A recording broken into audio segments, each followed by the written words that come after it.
Jessica said, I'm going home to tell my family this story. I'll ask my children who they think I am, Snip, Scurry, Ham, or Ha, and who they feel they are. We could talk about what we feel our family's old cheese is and what our new cheese could be. That's a good idea, Richard said, surprising everyone, even himself. Then Frank commented, I think I'm going to be more like Ha and move with the cheese and enjoy it. And I'm going to pass this story along to my friends who are worried about leaving the military and what the change might mean to them. It could lead to some interesting discussions. Michael said, Well, that's how we improved our business. We had several discussions about what we got from the cheese story and how we could apply it to our situation. It was great because we had language that was fun for us to use to talk about how we were dealing with change. It was very effective, especially as it spread deeper into the company. Nathan asked, What do you mean by deeper? Well, the further we went into our organization, the more people we found who felt they had less power. They were understandably more afraid of what the change imposed from above might do to them. So they resisted change. In short, a change imposed is a change opposed. But when the cheese story was shared with literally everyone in our organization, it helped us change the way we looked at change. It helped everyone laugh, or at least smile, at their old fears and want to move on. I only wished I'd heard the cheese story sooner, Michael added. How come? Carlos asked. Because by the time we got around to addressing the changes, our business had already fallen off so badly that we had to let people go. As I said earlier, including some good friends, it was hard on all of us.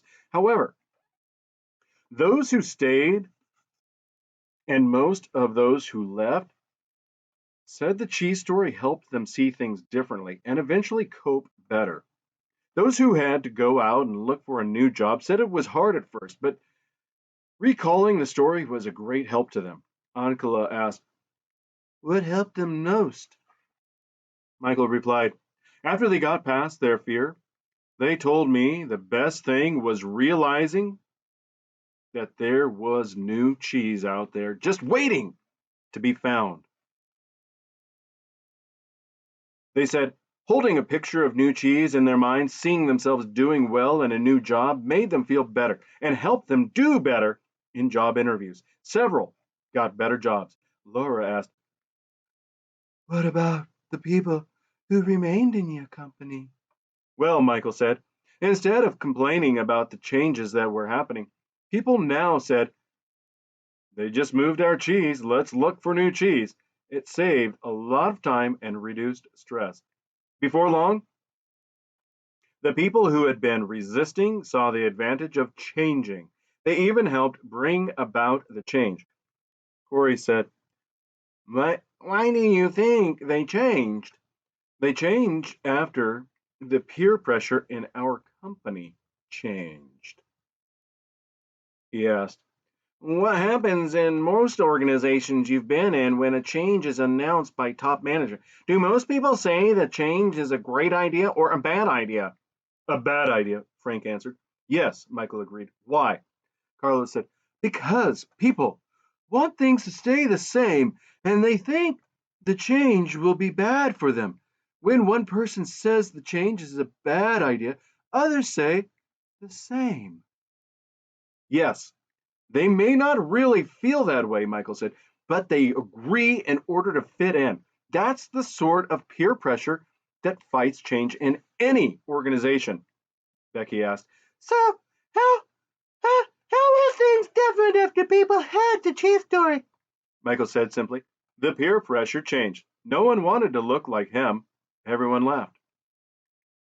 They wanted to sniff out the changes ahead of time and scurry into action rather than get hemmed in and be left behind. Nathan said, That's a good point. No one in our company would want to look like him. They might even change. Why didn't you tell us this story at our last reunion? This could work. Michael said, it does work. It works best, of course, when everyone in your organization knows the story, whether it is in a large corporation, a small business, or your family, because an organization can only change when enough people in it change. Then he offered one last thought. When we saw how well it worked for us, we passed the story along to people we wanted to do business with, knowing they were also dealing with change. We suggested we might be their new cheese, that is, better partners for them to succeed with. It led to new business.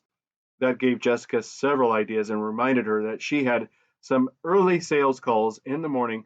She looked at her watch and said, well, it's time for me to leave this cheese station and find some new cheese. The group laughed and began saying their goodbyes. Many of them wanted to continue the conversation but needed to leave. As they left, they thanked Michael again. He said, I'm very glad you found the story so useful, and I hope that you will have the opportunity to share it with others soon.